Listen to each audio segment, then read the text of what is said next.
கள்ளக்குறிச்சி மாவட்டம் சங்கராபுரம் பகுதியில் 2 நாட்களாக பெய்து வரும் கனமழையினால் அறுவடைக்கு தயாரான சுமார் 500 ஏக்கர் நெற்பயிர்கள் நீரில் மூழ்கி சேதமடைந்துள்ளன. கூடுதல் விவரங்களுடன் இணைகிறார் நமது செய்தியாளர் ஹரிபிரசாத். ஹரிபிரசாத், என்ன கோரிக்கை வைக்கிறாங்க விவசாயிகள்? நிச்சயமாக கள்ளக்குறிச்சி மாவட்டத்தில் அக்னி வெயில் தனது கோர தாண்டவத்தை காட்டி வந்த நிலையில் கடந்த 2 தினங்களாக மாலை நேரத்தில் கனமழையானது பெய்து வருகிறது. குறிப்பாக கள்ளக்குறிச்சி மாவட்டத்தில் கடந்த 24 மணி நேரத்தில் அதிகபட்சமாக ரிஷிவந்தியம் பகுதியில் 14 சென்டிமீட்டர் மழைப்பொழிவானது பதிவாகியுள்ள நிலையில் கள்ளக்குறிச்சி மாவட்டம் சங்கராபுரம் மற்றும் அதன் சுற்று வட்டார பகுதிகளிலும் நேற்று மாலை முதலே இரவு வரை கனமழையானது கொட்டி தீர்த்தது.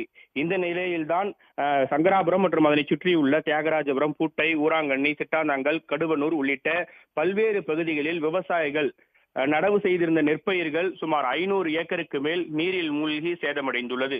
தொடர்ந்து 2 தினங்களாக பெய்து வரும் இந்த மழை காரணமாக ஒரு ஏக்கருக்கு 30,000 வரை கடன் வாங்கி செலவு செய்து நெற்பயிர் பயிரிட்டு வந்த விவசாயிகள் திடீரென இந்த பெய்த மழை காரணமாக நெற்பயிர்கள் முழுவதும் நீரில் மூழ்கி சேதமடைந்துள்ளதாகவும், இது குறித்து அதிகாரிகள் உடனடியாக நேரடியாக வந்து ஆய்வு மேற்கொண்டு விவசாயிகளுக்கு உரிய இழப்பீடை வழங்க நடவடிக்கை எடுக்க வேண்டும் என்று விவசாயிகள் கோரிக்கை விடுத்துள்ளனர். கடந்த 2 தினங்களாகவே மாலை நேரத்தில் இடைவிடாது பெய்து வரும் இந்த மழையின் காரணமாக நீர்நிலைகளும் வேகமாக நிரம்பி வருகிறது. அதே போல தியாகதுர்கம் உள்ளிட்ட பகுதிகளில் ஏராளமான விவசாயிகள் எள் பயிரை பயிரிட்டிருந்த நிலையில் இந்த மழை காரணமாக எள் பயிரை பயிரிட்டிருந்த விவசாயிகள் பெரும் பாதிப்பிற்கு உள்ளாகியுள்ளனர். தொடர்ந்து துறை சார்ந்த அதிகாரிகள் நேரடியாக ஆய்வு மேற்கொண்டு உரிய நிவாரணம் வழங்க வேண்டும் என்பதே விவசாயிகளின் பிரதான கோரிக்கையாக உள்ளது. நெற்பயிர்களை ஆய்வு செய்து நிவாரணம் வழங்க வேண்டும் என்பது விவசாயிகளுடைய கோரிக்கையாக இருக்கிறது. கூடுதல் விவரங்களை பகிர்ந்து கொண்டமைக்கு நன்றி ஹரிபிரசாத்.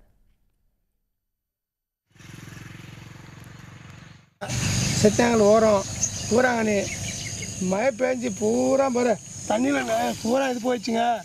எதுனா ஒரு நன்கொடை போட்டு கொடுத்தா நல்லாயிருக்கும்.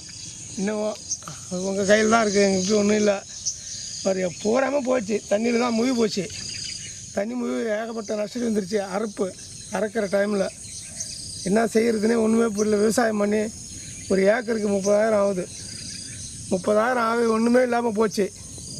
பூரா தண்ணியில் முழுகி நஷ்டடி ஏகப்பட்ட நஷ்டடி ஆகி போச்சு. எதோ பார்த்து கவர்மெண்ட்டாக எதனா செஞ்சால் தான் எங்களுக்கு பூரா தண்ணியில் முழுகிட்டோம். உடனுக்குடன் செய்திகளை தெரிந்து கொள்ள சன் நியூஸ் பெல் ஐகானை கிளிக் பண்ணுங்க.